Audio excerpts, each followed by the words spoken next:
Welcome to this Mindful Monday. We're looking at the mindfulness of Dhammas and looking at the truth. And one of the concepts that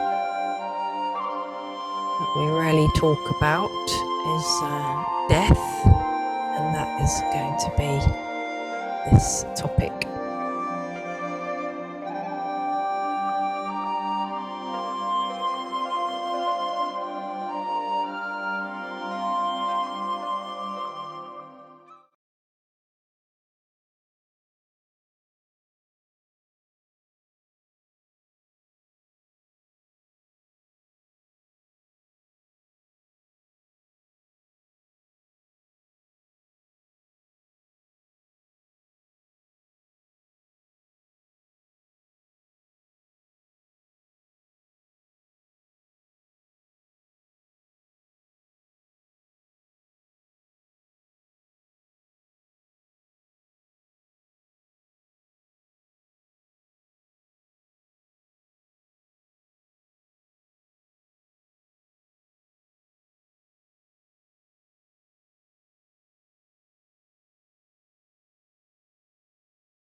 Welcome to Mindful Monday, this episode 5, on conventional truth versus ultimate truth.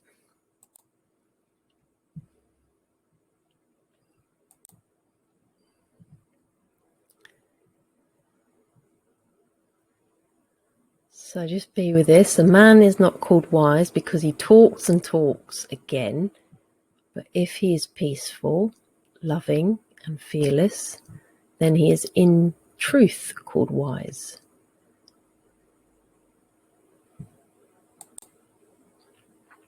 So we're going to look at what is conventional and ultimate truth, and then just give an example of the differences and how mindfulness can help, how insight meditation can help. So what is conventional truth and what is ultimate truth? Let's just take a moment to consider this. So conventional truth is based on language. So I am doing a presentation, or I am meditating. It's a description of what that person is doing, and it uses the capability of the mind. And it's how things are appearing in this world of appearances in everyday life. Buddhists often use conventional truth as a means of leading others to the ultimate truth. So what is the ultimate truth? This is how things really are.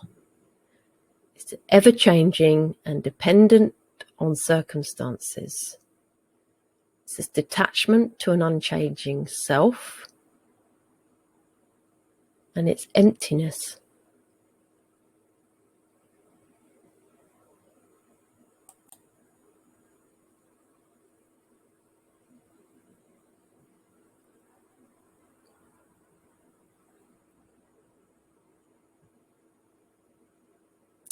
So I'll let you read this one.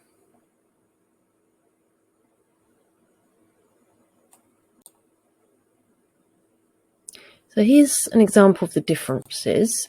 So just to give an example of the moon, the conventional truth is that it grows and shrinks. But the ultimate truth, based on science, is that the moon does not change. It's only the light that changes, that's reflected on it.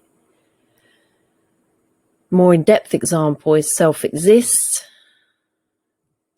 and the ultimate truth is there's no self, no fixed self.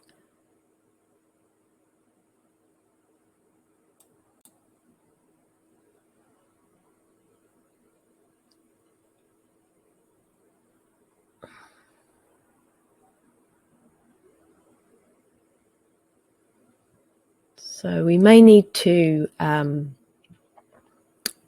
live in the conventional way, conventional truth, until we actually get to this enlightenment where, and we need a raft to get there, but then it's about letting the raft go once you're there. So how can insight meditation help with the search for the truth?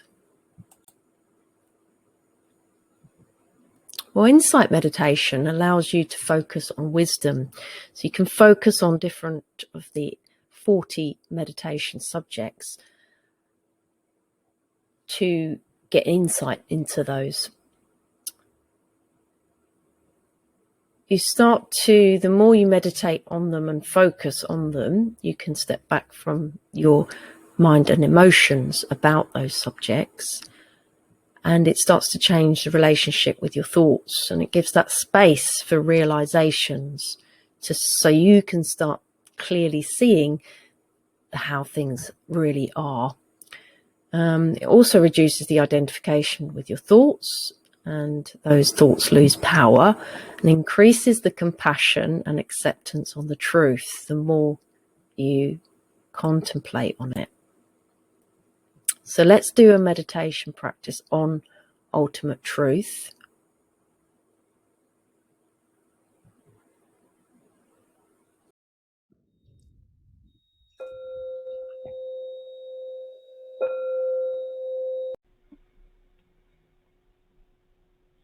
So getting into a comfortable position for this meditation, either sitting on the floor or on the chair with your legs uncrossed, keeping the back nice and upright, and just half closing the eyes, placing one hand on top of the other, just resting your hands on your thighs.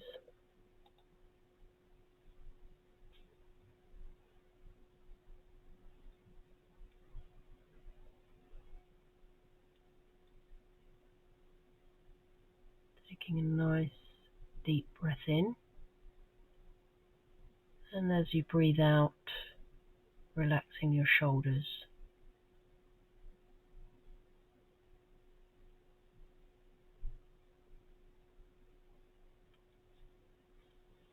On the next inhale, scanning the body from the head all the way down to the toes.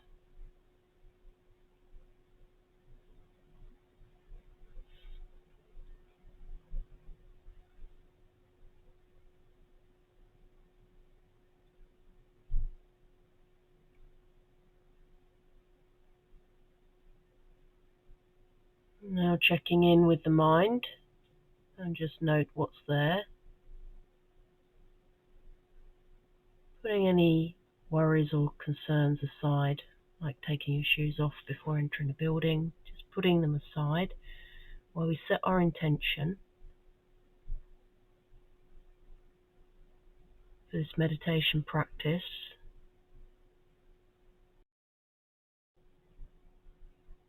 To get present to mindfulness of truth,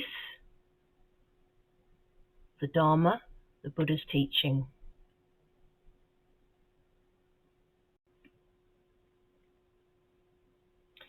So getting present to ultimate truth, to start to see things how they really are, ever-changing and dependent on circumstances.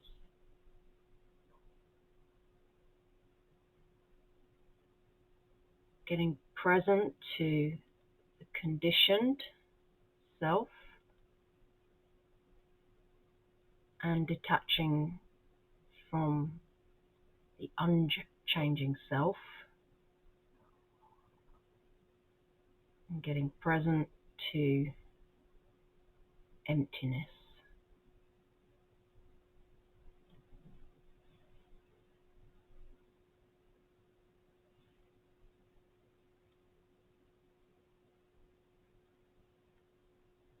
moving away from how things appear in the world to how they really are. So we're looking at an object, could appear solid,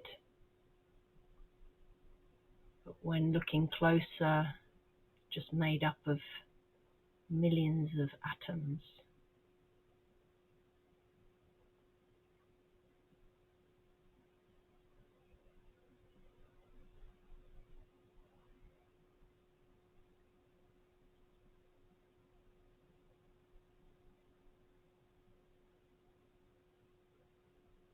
Getting present to sight consciousness and how that really works in terms of reflected light, and moving to the retina, to the back of the eye and to the brain. And then getting present to taste consciousness,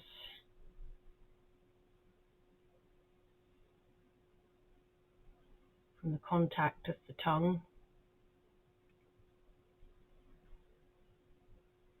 connecting with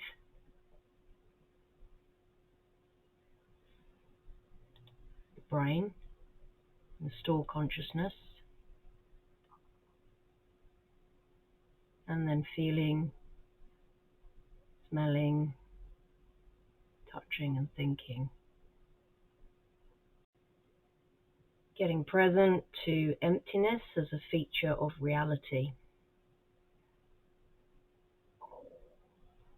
A meditative state and a phenomenological analysis of experience.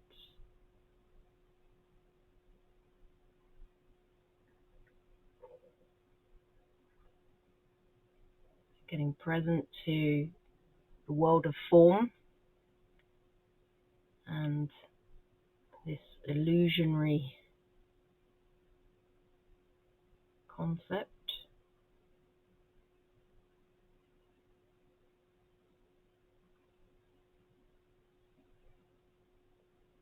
Going beyond human cognitive understanding,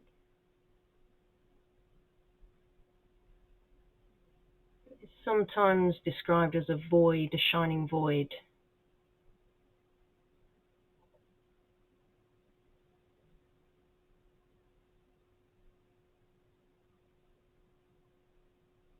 Getting present to emptiness as a meditative state. So this space that contains everything. Form is emptiness and emptiness is form.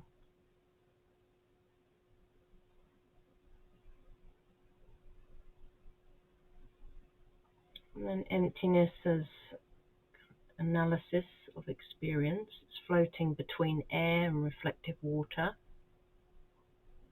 And reviewing the interconnectedness and the nature of all forms in the material world.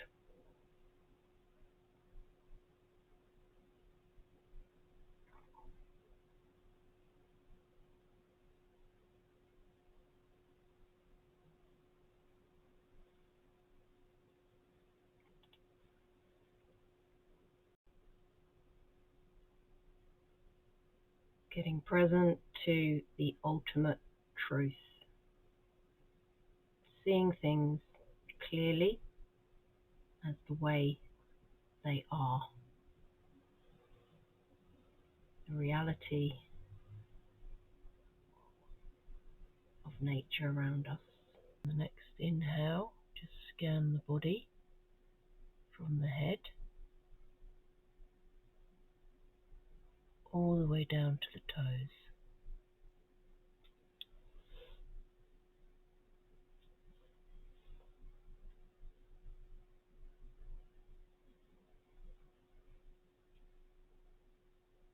Now just check in with the mind and just note what's there. What mind state are you in? Is it different to when you started?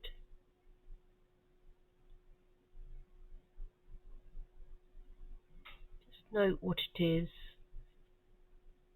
and then get present to the felt experience, that mind state.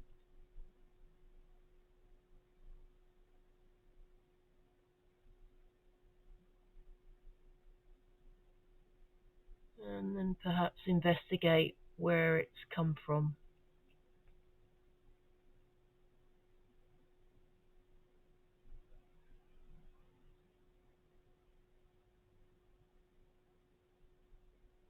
And then just letting go.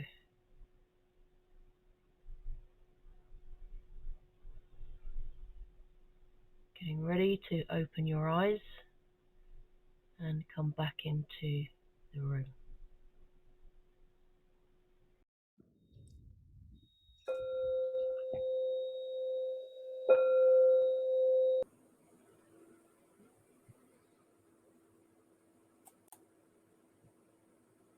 So taking a note of your experience and what feelings came up, what was the felt experience, any hindrance to getting present to the truth that's coming up, what's holding you back.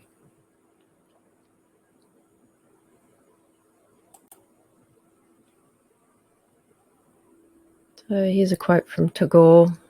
This is the ultimate end of man, to find the one which is in him, which is the truth, which is his soul, the key with which he opens the gate of the spiritual life, the heavenly kingdom.